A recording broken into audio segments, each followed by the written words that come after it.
Hello student, मैं हूँ प्रगति प्रिया और आज है आपका लेक्चर नंबर 14 और टॉपिक है special theory of relativity part second. जो पिछले क्लास में बच गया था उसी को मैं आज करवाने वाली हूँ एंड क्वेश्चन प्रैक्टिस करवाऊँगी आज मैं और रिलेटिविस्टिक मोमेंटम के बारे में बताऊँगी।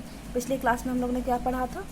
स्पेशल थ्योरी ऑफ रिलेटिविटी के बारे में पढ़ा था। लाइक आइंस्टीन ने जो एजम्पशन दिया था स्पेशल थ्योरी ऑफ रिलेटिविटी के बारे में वो पढ़ा था। गैलीलियन ट्रांसफॉर्मेशन के बारे में पढ़ा था। फिर लॉरेंस ट्रांसफॉर्मेशन के बारे में पढ़ा था एंड इन्वर्स लॉरेंस ट्रांसफॉर्मेशन के बारे में पढ़ा था।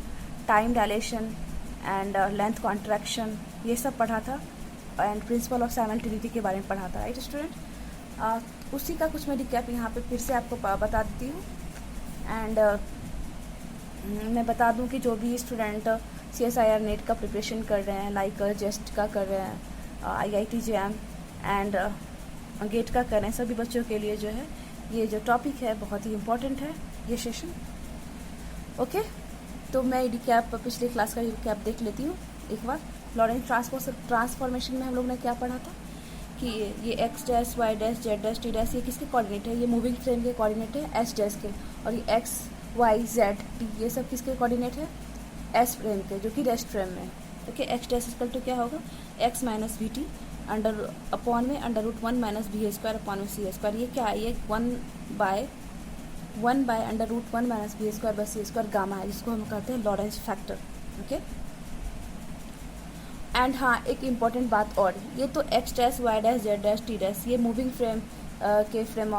फ्रेम ऑफ रेफरेंस के कोऑर्डिनेट है एंड वहाँ पे जो फ्रेम का मोशन हो रहा है वो x डायरेक्शन के अलॉन्ग हो रहा है, x एक्सिस के अलॉन्ग हो रहा है।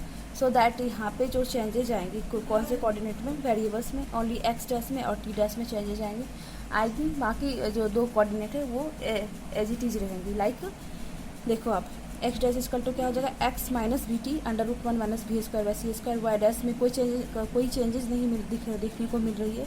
दैट्स वाई डैश जो है एज इट इज रह जाएगी, यानी कि वेरिएबल जो वाई डैश है is equal to y and z dash is equal to z and t dash equal to t minus x b upon में c square under root 1 minus b square by c square. Okay student, and हमने क्या पढ़ा था? Length contraction के बारे में। Length contraction क्या होता है? L is equal to L not gamma. L आपका कॉन्ट्रैक्टेड लेंथ हो गया एंड एल नॉट जो है एक्चुअल लेंथ हुआ, राइट? जो कि हमने आपको पिछले क्लास में बताया था ना, x2 dash minus x1 dash ये जो है मूविंग फ्रेम में है। जो हमारा एक्चुअल लेंथ है वो अंडर मूविंग फ्रेम में है एंड ये हमारा लेबोरेटरी फ्रेम या रेस्ट फ्रेम में कह सकते हैं L जो कॉन्ट्रैक्टेड लेंथ है। लेबोरेटरी फ्रेम या रेस्ट फ्रेम में कह सकते हैं x2 माइनस x1। ओके, तो यहाँ पे क्या होगा? गामा का factor, gamma is what? Gamma is Lorentz factor and its value is what? L not under root 1 minus b square upon में सी स्क्वायर। उसके बाद हमने क्या पढ़ा था? टाइम डायलेशन के बारे में। ओके, टाइम डायलेशन के बारे में क्या पढ़ा था? T is equal to t not gamma. यहाँ पे जो टी नॉट है ना, टी नॉट एक्चुअल टाइम है या प्रॉपर टाइम कह सकते हैं इन मूविंग फ्रेम में। ओके, एंड गामा तो आपको पता है लॉरेंस फैक्टर होता है टी नॉट अपॉन में under root 1 minus b square by c square. ये गामा की वैल्यू है एंड टी नॉट है हमारा proper time and actual time. और डायलेटेड टाइम किसके लिए है?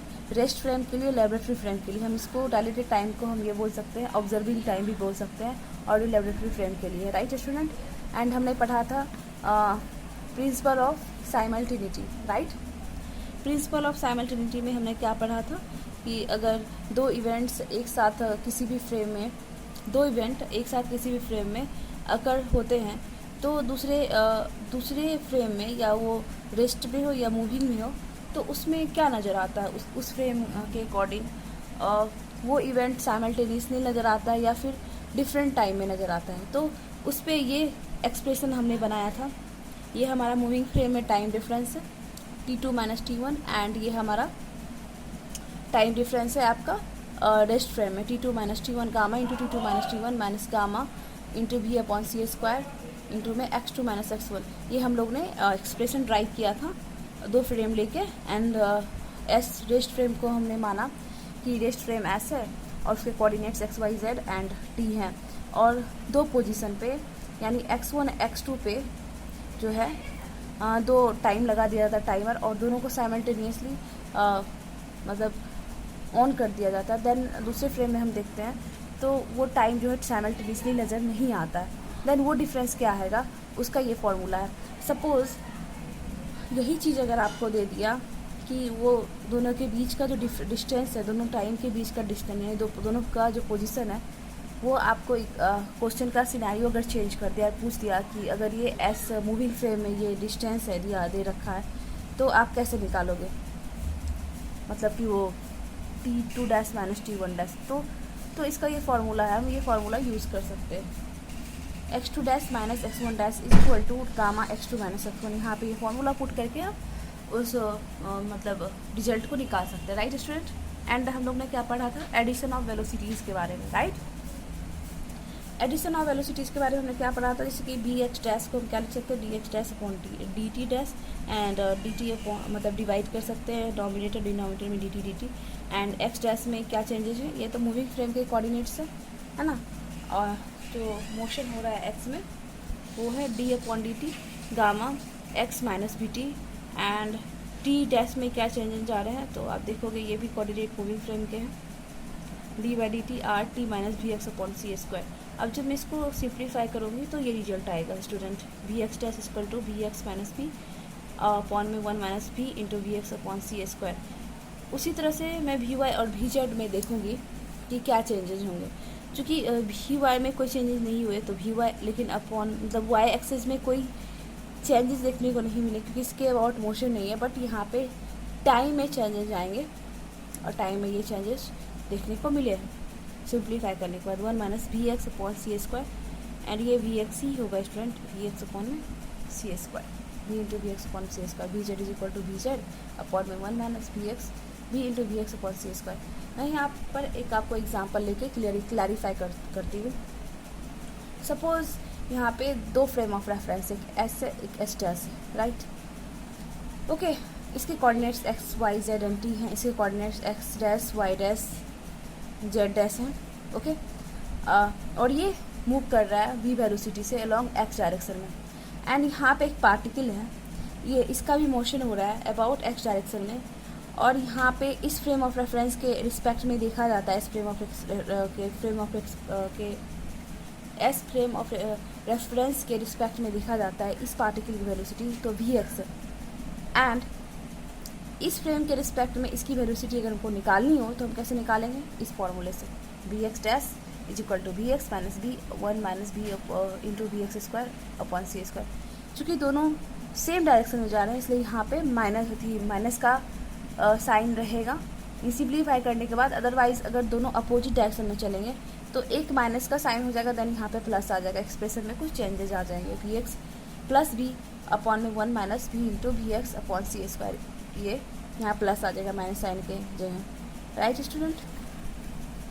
जिससे मैंने यहाँ बताया आपको, अगर अपोजिट में चले, यहाँ पे मैं अगर ये पार्टिकल का दूसरा सिनेरियो नहीं हो, पार्टिकल का अपोजिट डायरेक्शन में चले फ्रेम के, तो इसके रिस्पेक्ट में इसकी क्या वेलोसिटी होगी, तो ये वी एक्स डैश है तो इसकी ये scenario v plus v x upon में 1 minus 1 plus v into v x upon c square. And ये आपकी क्या वैल्यू, ये वैल्यू, ये अगर दोनों सेम डायरेक्शन में चले तो इसकी ये एक्सप्रेशन आती है।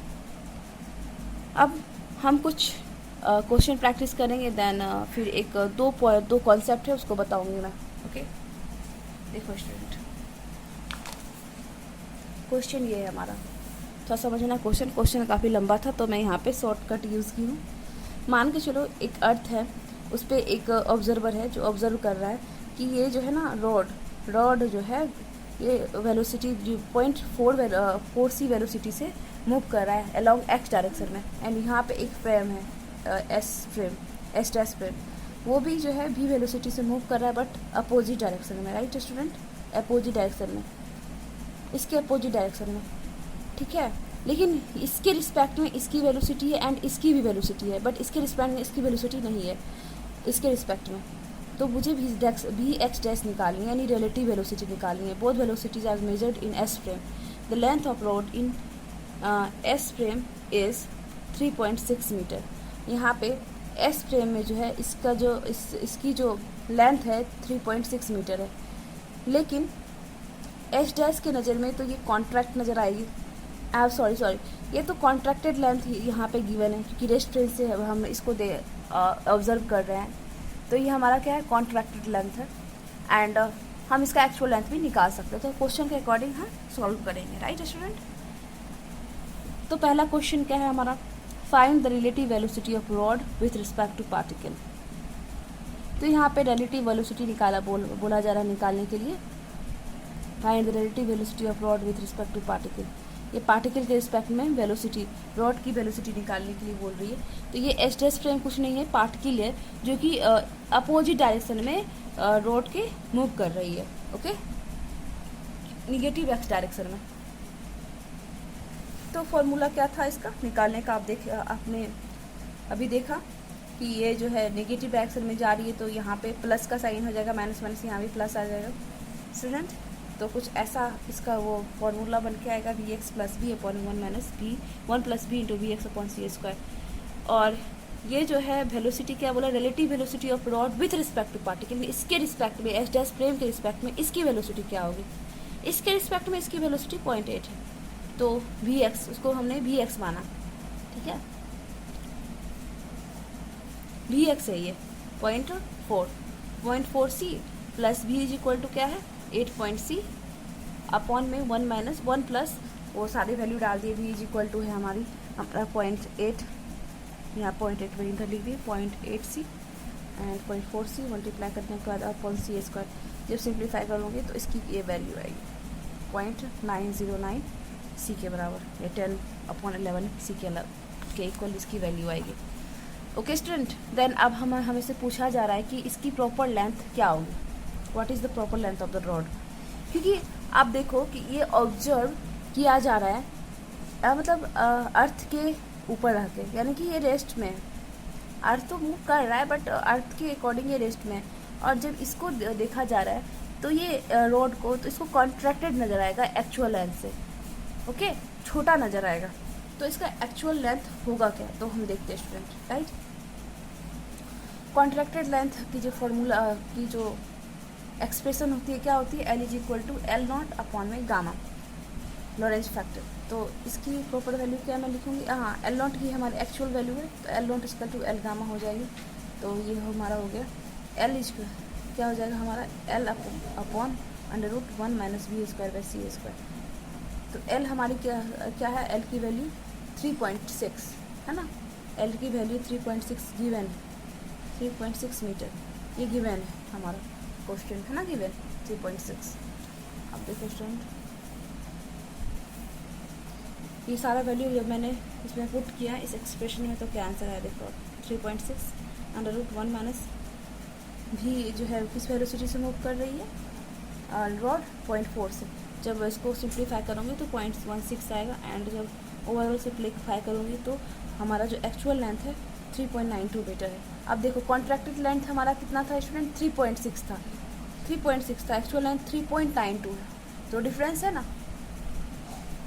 अब हम नेक्स्ट देखो अब क्या बोल रहा है निकालने के लिए इस क्वेश्चन में, अब क्वेश्चन निकालने बोला time taken by particle to cross the rod in S frame. अब पार्टिकल यानी एस डैश फ्रेम को कितना टाइम लगेगा रोड को मतलब उसको क्रॉस करने में, रॉड को इन एस फ्रेम के रिस्पेक्ट में। तो यहाँ पे हम कौन सा यूज़ करेंगे फॉर्मूला, कॉन्ट्रैक्टेड लेंथ का यूज़ करेंगे, एंड वेलोसिटी जो यूज़ करेंगे उसका वो अकॉर्डिंग टू एस फ्रेम। तो दोनों की वेलोसिटी हमें दे रखी है अकॉर्डिंग टू एस फ्रेम। ये पार्टिकल की वेलोसिटी है 0.8 एंड 0.4 सी जो है हमारा रॉड की वेलोसिटी है अकॉर्डिंग टू किस फ्रेम के, एस फ्रेम के, ओके। तो हमने सारी वैल्यू भी पुट की, देखो आप सारी की सारी वैल्यू पुट करने के बाद टाइम डिस्टेंस अपॉन वेलोसिटी होगा, तो 3.6 मीटर अपॉन हमारी जो वेलोसिटी यूज़ होगी किसकी होगी 0.909 सी, हाँ। तो हमारा ये टाइम निकल गया, ओके। जो रिलेटिव हमने वेलोसिटी निकाला था वी एक्स डैश का, उसका यूज हमने किया है 0.909 सी, है ना स्टूडेंट। रिलेटिव वेलोसिटी यूज़ करेंगे, ऑफकोर्स यूज़ करेंगे रिलेटिव वेलोसिटी यहाँ पे कि पार्टिकल को कितना टाइम लगेगा रोड को, जो रॉड है उसको क्रॉस करने में, राइट। तो यहाँ पे तो रिलेटिव वेलोसिटी का ही कॉन्सेप्ट आएगा कि ये रोड भी मूव कर रहा है एंड पार्टिकल भी मूव कर रहा है, तो दोनों का रिलेटिव वेलोसिटी क्या निकला हमारा 0.909 c। जब मैं इसको सिंप्लीफाई करूँगी तो इतना टाइम निकलेगा 1.32 क्रॉस 10⁻⁻8 सेकेंड, यानी इतना पार्टिकल को टाइम लगेगा उस रोड को क्रॉस करने में, राइट। ओके स्टूडेंट, एक और इंटरेस्टिंग सा क्वेश्चन है, आप देखो यहाँ पे आपको 4 सिनेरियोज देखने को मिलेंगे। S1, S2, S3 ये 3 फ्रेम ऑफ रेफरेंस है एंड ये एक पार्टिकल है, ये वाला, ये C/2 स्पीड से जा रही है with respect to S3 frame. Okay, अब देखो यहाँ पे बताया है कि S1 फ्रेम के रिस्पेक्ट में S2 जो है वो मूव कर रहा है C/2 वेलोसिटी से, ओके, एंड S3 मूव कर रहा है C/2 वेलोसिटी से with respect to S2 frame, and ये पार्टिकल मूव कर रहा है C/2 वेलोसिटी से with respect to S3 frame. तो अब तो क्वेश्चन का डिमांड क्या है कि बताओ कि इसके रिस्पेक्ट में इसकी वेलोसिटी क्या होगी, S के रिस्पेक्ट में। S क्या दिखेगा कि कितने पार्टिकल का जो मोशन है कि वो कितने स्पीड से जा रही है, कितने वेलोसिटी से जा रही है, तो हम इस चीज़ को देखेंगे। ओके स्टूडेंट, बहुत ही इंटरेस्टिंग क्वेश्चन है। तो हमको यहाँ पे हमें 2 कॉन्सेप्ट यूज़ करना पड़ेगा, राइट, मतलब एक ही फॉर्मूला यूज़ करना पड़ेगा पर 2 टर्म में। पहले हम क्या करेंगे, पहले हम ये इसकी वेलोसिटी निकालेंगे, स्पीड निकालेंगे इसके रिस्पेक्ट में, इसकी वेलोसिटी निकालेंगे इसके रिस्पेक्ट में, वही एडिशन ऑफ वेलोसिटीज़ की फार्मूला को यूज़ करके।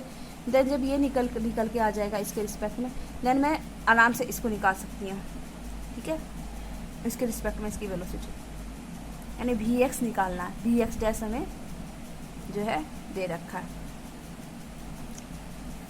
है ना। देखो यहाँ क्वेश्चन क्या कर रहा है, S2 frame moving C/2 velocity with respect to S1 frame, S3 frame moving with C/3 velocity with respect to S2 frame, and particle is moving with velocity C/2 with respect to S3 frame. Then find the velocity of particle with respect to S1 frame. अब यहाँ पे हमें particle की velocity, task क्या है कि particle की velocity पता करनी है, फाइंड करनी है with respect to S1 frame. तो हम कैसे निकालेंगे, देखो स्टूडेंट, Vx डैश तो मुझे पता है ना, और सारे की सारे जो है एक ही डायरेक्शन में जा रही है, तो फॉर्मूला तो यही यूज़ होने वाला है। Vx मुझे फाइंड करना है, ओके। तो देखो मैं अभी आपको निकाल के दिखाती हूँ क्वेश्चन का सिनेरियो कैसा, मैं दिखाती हूँ स्टूडेंट। ये हमारा S फ्रेम है, सारा का सारा जो मोशन है x के अलॉन्ग ही हो रहा है, तो डोंट वरी अबाउट, ओके। ये क्वेश्चन है हमारा, ये S1 फ्रेम है, ये S2 फ्रेम है, ये मूव कर रही है C/2 वेलोसिटी से, ये S3 फ्रेम है, ये भी मूव कर रही है इसके रिस्पेक्ट में C/3 वेलोसिटी से, एंड ये एक पार्टिकल है जो कि मूव कर रहा है C/2 स्पीड से वेलोसिटी से विथ रिस्पेक्ट टू S3। तो हमें पता करना है इसकी वेलोसिटी इसके रिस्पेक्ट में क्या होगी, ये पता करना है, ओके। तो हम स्टेप बाय स्टेप लेके चलेंगे। फर्स्ट स्टेप देखते हैं, ओके। पहले स्टेप में क्या होगा, स्टेप 1, Vx मान लेते हैं, Vx डैश होता है Vx माइनस V अपॉन में 1 minus V into Vx upon C²। तो आप देखो ये Vx क्या है, Vx ये होगा, मतलब Vx जो है हमारा होगा कि हमको निकालना है कि इसके रिस्पेक्ट में इसकी वेलोसिटी, हाँ वेट स्टूडेंट, 1 मिनट वेट आप कीजिए, मैं आपको बताती हूँ। 3 फ्रेम को मैं लेके चलूँगी ना, पहले मुझे क्या करना होगा कि इसके रिस्पेक्ट में इसकी वेलोसिटी निकाली होगी, देन फिर इसकी वेलोसिटी सेकेंड स्टेप पे निकाली होगी। तो ये हमारा Vx होगा, Vx डैश, क्योंकि इसके रिस्पेक्ट में ये दे ही रखा है और Vx हमें निकालनी है, ये हमारा V होगा। तो Vx डैश की वैल्यू दे रखी है हमें C/3 is equal to Vx की वैल्यू मुझे निकालनी है, एंड V की वैल्यू दे रखी है हमें कितना C/2 अपॉन में 1 माइनस V है हमारा C/2 Vx अपॉन C²। अगर काटोगे तो एक सी यहाँ से कैंसिल आउट हो जाएगा, एंड आप देखो ये हो जाएगा। अब इधर आप सारे के टर्म को इधर ले आओ तो क्या हो जाएगा C/3 1 माइनस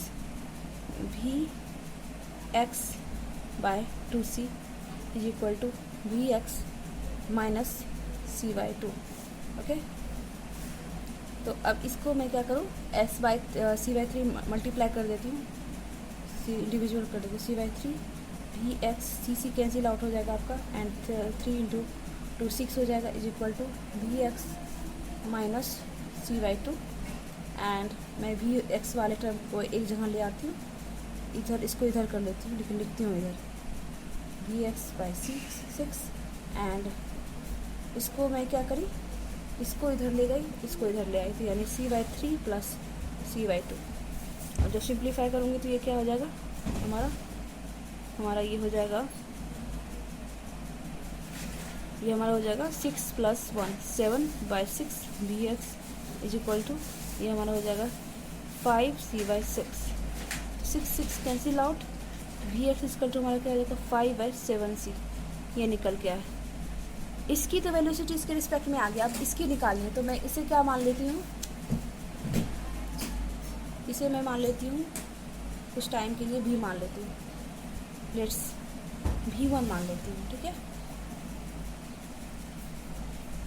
अब इसके लिए ये 3 सिनेरियो का ये और ये तो घट गया, तो अब ये सिनेरियो करने के लिए क्या होगा, अगेन सेकेंड स्टेप में मैं क्या करूँगी, स्टेप सेकेंड में मुझे Vx डैश इक्वल टू क्या होता है, हम इसको Vx1 डैश मान लेती हूँ, इक्वल टू हो जाएगा Vx1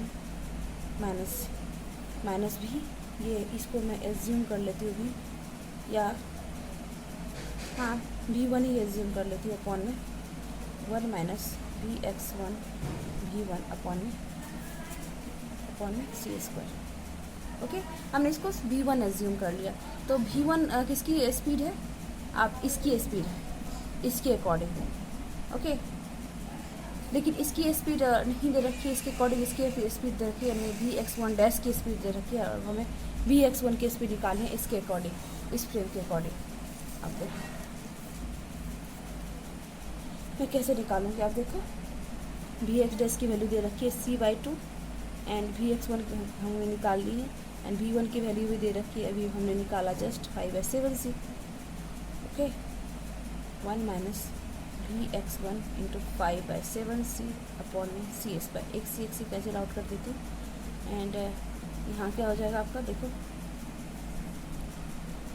c/2, सारा मैं इधर ले आती हूँ, 1 माइनस 5 Vx1 अपॉन में 7, और c भी रहेगा यहाँ पे, इज इक्वल टू क्या हो जाएगा स्टूडेंट, इज इक्वल टू हो जाएगा हमारा Vx1 माइनस v1 की तो वैल्यू पता है 5/7c, है ना, एंड मैं यहाँ पे कैलकुलेशन को करती हूँ, तो क्या होगा देखो स्टूडेंट, ये जब इसको मल्टीप्लाई करूँगी तो क्या हो जाएगा, इंडिविजुअल को c/2 माइनस मल्टीप्लाई करने के बाद ये हो जाएगा हमारा 5/14 Vx1 अपॉन c तो कैंसिल आउट हो जाएगा स्टूडेंट, ऐसे नहीं रहेगा, एंड इज इक्वल टू यहाँ पे हो जाएगा स्टूडेंट Vx1 माइनस 5/7c। अब क्या करते हैं, Vx1 वाले टर्म को एक जगह कर लेते हैं, राइट, तो मैं इसको उधर ले जाती हूँ, Vx1 plus 5/14 Vx1 is equal to ये इधर c/2 प्लस 5/7c, तो जब ऐड करूँगी तो 14 plus 5 19/14 Vx1 is equal to c/2 5/7, तो अब इसको जब करोगे सिंप्लीफाई तो क्या हो जाएगा आपका 7 प्लस 10 17/14c, ये हो जाएगा। अब यहाँ देखो ये कैंसिल आउट हो गया, Vx1 का वैल्यू कितना है 17/19c, जब इसको सॉल्व करोगे तो क्या हो जाएगा 0.8 और 8 समथिंग आएगा, 8 9 समथिंग सी आएगा, ठीक है, 0.89 समथिंग आएगा Vx1 की वैल्यू, ये आप देखो स्टूडेंट, यानी ये 0.89 समथिंग इसकी वैल्यू आएगी, तो ये देखो यानी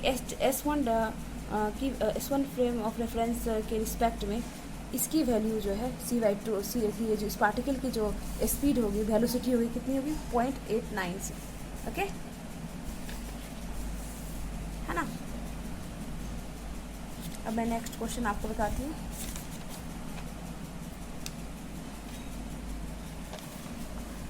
हाँ, ये कॉन्सेप्ट आपका आया। नेक्स्ट टॉपिक रिलेटिविस्टिक मास। रिलेटिविस्टिक मास हम कैसे निकालेंगे किसी भी चीज़ का? देखो आप मास एनर्जी रिलेशन यूज़ करेंगे यहाँ पे हम, ठीक है student. Mass energy relation use करेंगे। मास एनर्जी रिलेशन क्या होता है? E is equal to m c square, जो हम लोगों ने आइंस्टीन दिया था, आइंस्टीन ने इस रिलेशन को दिया था। ये क्या कहता है? अब यहाँ m जो है हमारा, m को मैं ये इस तरह से लिख सकती हूँ, m नॉट, ये रेस्ट मास एनर्जी है, ये मूविंग मास है, रेस्ट मास है, ये मूविंग मास। रेस्ट मास क्या हो जाएगा? Moving mass is equal to m not upon √1 minus v square by c square into में सी स्क्वायर। ओके, अब v जो है, v की वैल्यू, if speed v is very small, अगर v जो है हमारा जो मास जिस स्पीड से चल रही है, वेलोसिटी से चल रही है, इसकी स्पीड काफ़ी कम हो, स्मॉल हो, वेरी स्मॉल हो, देन हम यहाँ पे बाइनोमियल एक्सपेंशन यूज कर सकते हैं। We can use binomial expansion.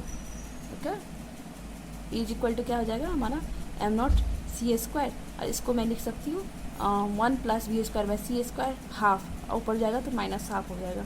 अब यहाँ पे अप्रोक्सीमेशन मेथड यूज़ करूँगी, स्मॉल टर्म्स को ही लूँगी, स्मॉल टर्म्स लूँगी तो क्या हो जाएगा? यहाँ पे माइनस है तो 1 प्लस हो जाएगा v square two c square.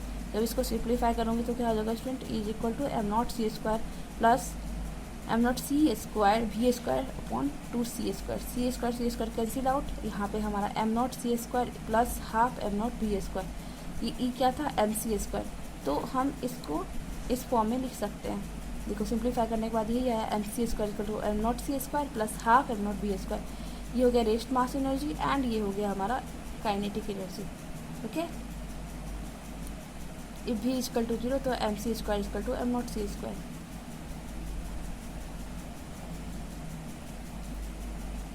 Where m not is the mass, rest mass, m moving mass. अब मोमेंटम रिलेटिविस्टिक को देखो, मोमेंटम रिलेटिविस्टिक क्या है? P इज इक्वल टू क्या होता है? लीजिए, momentum is equal to mass, product of mass and velocity. तो वेलोसिटी को मैं क्या लिख सकती हूँ? v upon √ v square by c square. अगर मोमेंटम रिलेटिविस्टिक मोमेंटम में निकालूँ तो ये होता है m is what? Rest mass. v को नहीं लिख सकती, सॉरी, m को मूविंग मास को मैं इस फॉर्म में लिख सकती हूँ, राइट स्टूडेंट। एंड देन हम कुछ न्यूमेरिकल पे आती हूँ, सम एक्सरसाइज प्रॉब्लम पे। देखो लाइट को जो है ना, light takes to 4 hour cover a distance from sun to Neptune. Light को 4 आवर टाइम लगता है कवर करने में, डिस्टेंस सन से नेपच्यून के बीच में, सन से नेपच्यून तक कवर करने में, डिस्टेंस कवर करने में 4 आवर लगता है लाइट को। अब यहाँ पे बोला है क्वेश्चन क्या? If you travel spaceship with velocity 0.99 c, the time required to cover to distance in a clock on spaceship is. अब यहाँ पे सिनेरियो क्या है कि एक सन है, एक नेपच्यून है, लाइट को कितना टाइम लगती है? 4 आवर लगती है इस डिस्टेंस को कवर करने में। ओके, अब वही अगर स्पेसशिप है और वो इस वेलोसिटी से चल रही है उस डायरेक्शन में 0.99 c में, तो उसको कितना टाइम लगेगी इसको कवर करने में, यानी इस डिस्टेंस को कवर करने में। ऑब्वियसली है इसके के लिए तो ये जो डिस्टेंस है वो क्या हो जाएगा? हाँ, कॉन्ट्रैक्ट हो जाएगा, देन उसको टाइम कम लगेगी 4 आवर से।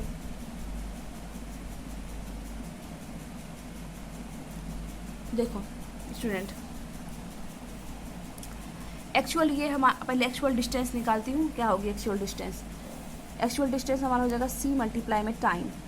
c हमें दे रखा है, वेलोसिटी ऑफ लाइट, वेलोसिटी को ही लगती है ना, मतलब लाइट को ही लगती है ना यहाँ सन से नेपच्यून तक आने में 4 आवर का टाइम, उसके डिस्टेंस को कवर करने में। तो उसका डिस्टेंस हमने निकाल लिया 3 क्रॉस 10⁸ एंड 4 आवर को मैंने सेकेंड में चेंज कर लिया, 4 क्रॉस 60 सेकेंड।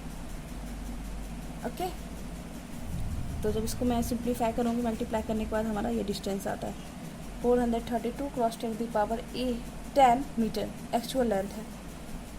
4.32 मतलब 432 क्रॉस 10⁻10 मीटर। अगर मैं ये लिखूँ तो 432 10⁻ 7 किलोमीटर। इतना टाइम, इतना डिस्टेंस कवर करने में लगेगी, इतना डिस्टेंस उन दोनों के बीच में होगा, सन और नेपच्यून के बीच में। ओके स्टूडेंट,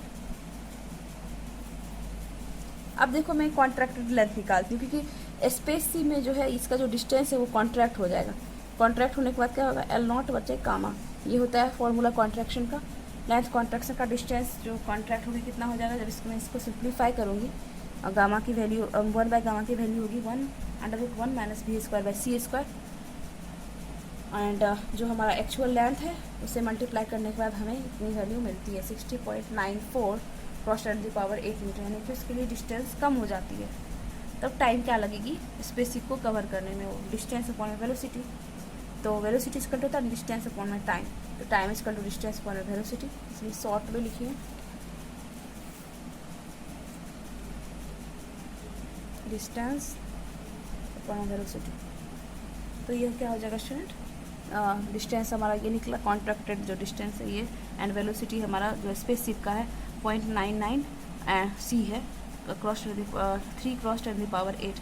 जब मैं इसको सिंप्लीफाई करूँगी तो टाइम हमारा क्या निकल जाएगा 34.1 मिनट, यानी एक लाइट को लग रहा है 4 आवर उस सन से नेपच्यून तक कवर करने में, लाइट को, उस डिस्टेंस को। लेकिन उसी डिस्टेंस को स्पेस सी को कितना टाइम लग रहा है कवर करने में, 34.1 मिनट ही लग रहा है, यानी 34 मिनट के आसपास। कितना कम लग रहा है समझिए आप। अगर आवर में चेंज करोगे तो 0.56 आवर होगा, लेकिन हम मिनट में ही रहने होते, 34 मिनट अप्रॉक्सीमेट इसको टाइम लगती है कवर करने में उस डिस्टेंस को। ओके, एक क्वेश्चन हमारा और है। ये क्वेश्चन क्या कहता है स्टूडेंट, देखो, टू सेपरेट इवेंट है, 2 separate events occur at x1 x and t, x1 and t1 and x2 and t2, x2 t2, and 2 separate event है वो अकर हो रहा है, मतलब वो कहाँ पे हैपन हो रहा है, x1 t1 पे एंड x2 t2 पे, वो सेपरेट इवेंट है, यानी अलग अलग इवेंट हो रहा है। लेकिन दूसरे फ्रेम से हम देखते हैं उसी इवेंट को, तो लग रहा है कि साइमल्टेनियसली अकर हो रहा है, यानी कि दोनों एक साथ हो रहा है। तो बोला जा रहा है कि फाइंड करो इस वैल्यू को, x2 माइनस x1 अपॉन में t2 माइनस t1 क्या होगा। ओके, क्या होगा, एंड इसका डिफरेंस देखोगे तो देखो यहाँ पे इस तरह से दिया हुआ है 2 फ्रेम, एक O है एक O डैश है, ये हमारा फिगर गिवन है। O डैश जो है v equal to c/2 velocity से जा रही है x डायरेक्शन के लॉन्ग, एंड इसको लगता है क्या O डैश से, O डैश फ्रेम से, कि ये जो इवेंट हो रहा है सेपरेट, ये इवेंट सेपरेट ना होके ये साइमल्टेनियसली इनको ऑब्जर्व हो रहा है इन फ्रेम को।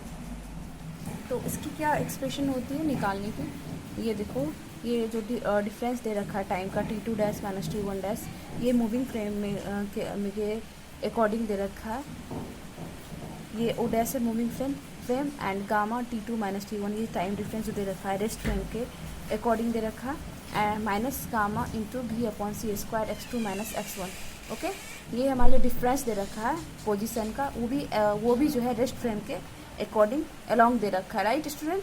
तो हमें क्या, ये जो इवेंट्स है, हमें ओ फ्रेम में जो है रेस्ट फ्रेम में हमें ये इंडिविजुअल जो है हम करवाते हैं, सेपरेट इवेंट्स हो रहा है, लेकिन जब हम ओ डैश फ्रेम से इस देखते हैं इस इवेंट्स को तो साइमल्टेनियसली नज़र आता है, राइट,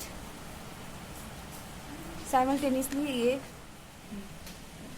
सो स्टूडेंट, ये एक्सप्रेशन है हमारा t2 dash minus t1 dash, ये टाइम डिफरेंस है हमारा ओ डैश फ्रेम के अंदर, यानी मूविंग फ्रेम जो है हमारा ओ डैश, उसके अकॉर्डिंग ये अलॉन्ग वो टाइम का डिफरेंस है, and is equal to gamma into t2 minus t1, ये टाइम डिफरेंस है हमारा और रेस्ट फ्रेम के अलॉन्ग, एंड गामा भी minus upon c square x2 minus x1, ये भी हमारा जो पोजिशन डिस्टेंस है हमारा दे रखा है वो रेस्ट फ्रेम में है।